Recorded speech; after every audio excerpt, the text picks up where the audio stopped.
If you didn't know by now, insurance is a scam. Let me rip the Band-Aid off. Santa Claus isn't real. There's no heaven or hell, and insurance is a scam. I made a short video about this on TikTok and people wanted to eat me up, but it was mostly just like life insurance agents. So of course they had bias and ulterior motive. But before we get into this video, and I hope to change your mind if you're like ready to attack me in the comments, make sure you make it do what it do first. Give me a thumbs up right here, motivates me to make more videos and it helps me reach more people. So if you're ready to cancel me or cancel your insurance, let's go!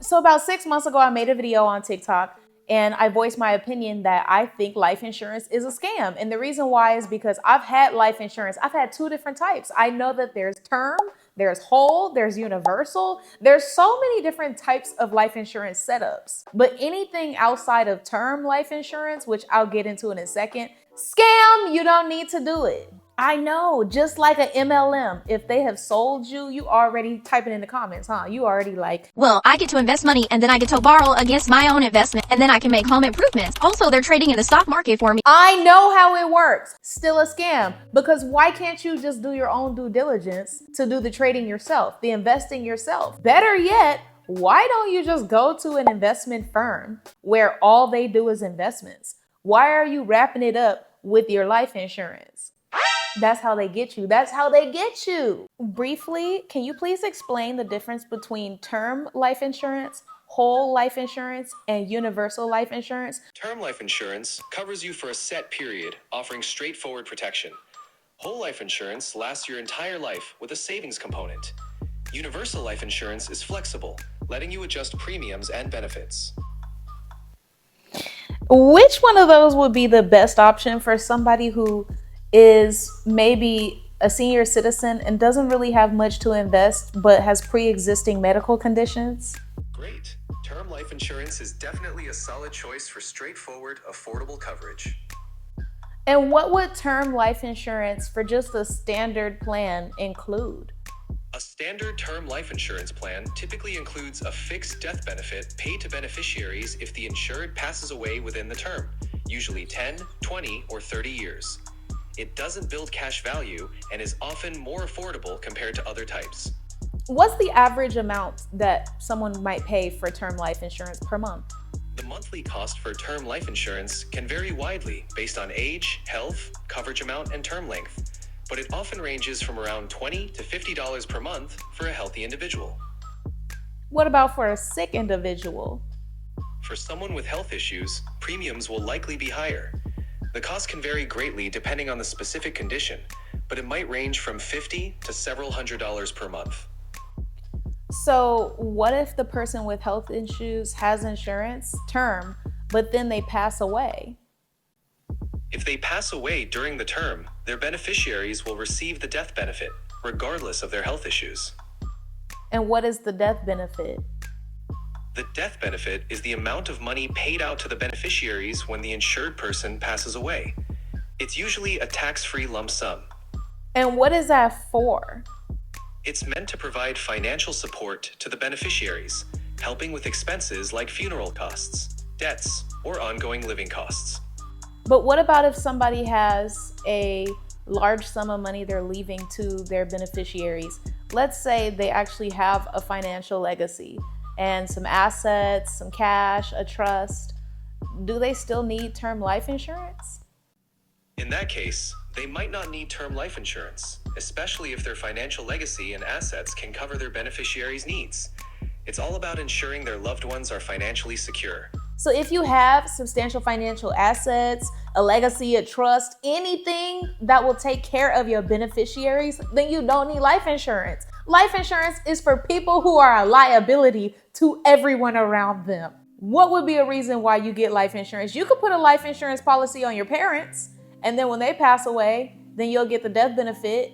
That sounds so terrible, though, to be thinking about getting money for your parents or your significant other passing away. However, if your parents or your significant other are a liability and they have all this credit card debt and loans and this and that, because if you didn't know, credit card debt does not die with the person. It gets passed down to the beneficiaries. So they're gonna have to take care of that. If you know you're a liability, go ahead and get you a policy or get your mother a policy or something. Moving into whole and universal life insurance. Now I have my thoughts on these. Let's ask ChatGPT. So what's the benefit of investing in whole life insurance? Whole life insurance offers lifelong coverage and includes a cash value component that grows over time.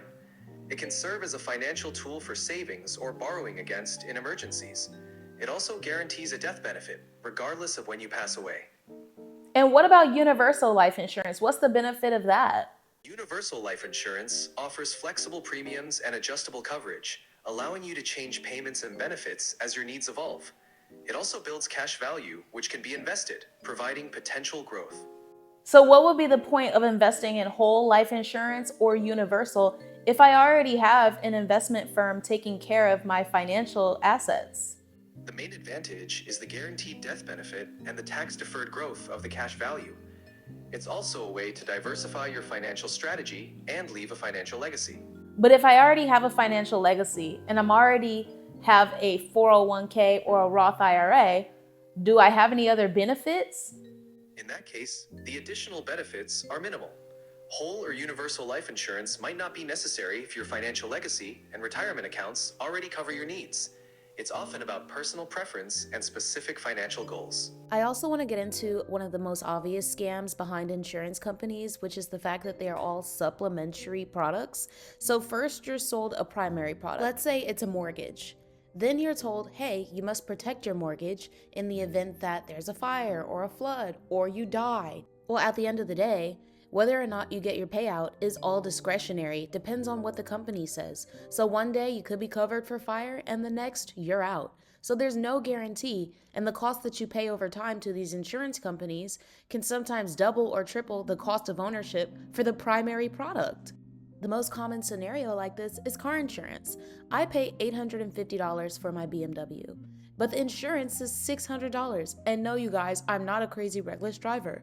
But as you can see, the insurance is almost the full cost of ownership for the vehicle. For that price, I could buy 2 BMWs, so if I crash one, I can use the other. Now, I understand you may be thinking, whoa, that's radical. Are you guys getting what, you picking up what I'm putting down now when it comes to insurance and why I think it's a scam? Luigi was definitely picking up what I was putting down before when I made the video about how insurance was a scam 6 months ago.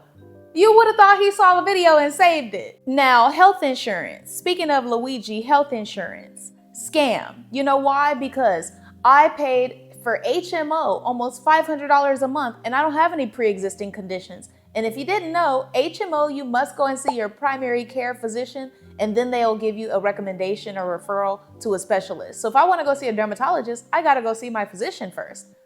Not for $500 a month, it's not worth it. I might as well pay whatever the out-of-pocket visit is. What are the chances? Let's say $5,000, that's $6,000 a year almost. Are you going to be spending $6,000 worth of healthcare necessities and visits and prescriptions? Probably not. I can't remember the last time I needed a prescription. This is the cheap version, by the way. They really got me at Blue Cross Blue Shield. You know what you did. And that's why I'm just gonna go to Asia whenever I need anything done. The last several things that I needed, medical-wise, I got in Thailand. So for the larger things, I'd rather go out the country than to stay here and pay for the insurance because there's no guarantee that you'll be covered. Whether it's health, life, car insurance, it's like a safety net. But what happens if the safety net goes, oh, we don't cover that. Oh, that's too heavy for us. So it ends up being a gamble. Even after you put all this money, you pay into the system just for them to possibly tell you no. You might as well just pay everything out of pocket and learn financial literacy yourself. Every type of insurance to me,